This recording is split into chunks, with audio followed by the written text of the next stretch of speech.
গরমকালে একবার মাঠে এলে হয়, ফিরে যেতে আর মনই চায় না। কাল আবার এখানে কালী পুজো আছে, তাই এখন কাজ চলছে।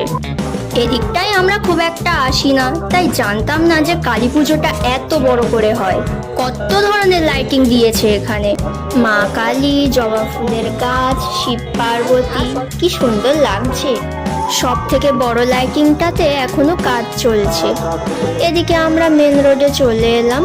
এবার ফুলের হাট গিয়ে ওখান থেকে আইসক্রিম কিনবো। আইসক্রিম দোকানে এসে দেখি জিনিসপত্র নামাচ্ছে, তাই কাকু বলল একটু পরে আসতে। অনেকটা পথ আমরা হেঁটে এলাম, আর রীতিরও তেষ্টা পেয়ে গেছে, তাই ভাবলাম একটা কোল্ড ড্রিঙ্কস কিনে নিই। আমরা এখন রিমির জন্য ওয়েট করছি, ও এক্ষুনি আসবে। আর সুশান্ত কাকু আমাদেরকে দেখে এই মাজা দুটো কিনে দিল। রিমি তো চলে এসছে। এবার আমরা আইসক্রিমটা কিনে বাড়ির দিকে যাব।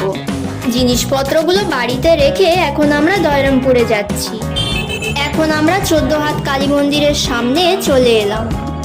আমরা এখানে কিছুক্ষণ সময় কাটালাম, এরপর কটা পকোড়া কিনে বাড়ির দিকে যাচ্ছি। এখন ফেরার পথে শুনলাম পৃথ্বীর পড়া হয়ে গেছে, তো ওকে নিয়েই আমরা বাড়ি ফিরবো।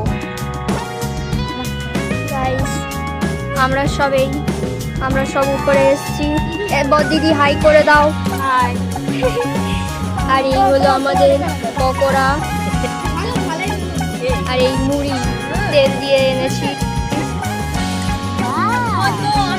ওয়াও, আমাদের পকোড়া চলে এসছে। কেমন লাগছে পকোড়া? দুর্দান্ত লাগছে। এখন আমরা খাওয়া দাওয়া করব। আজ এতটাই থাক, আবার পরে দেখা হবে। টাটা।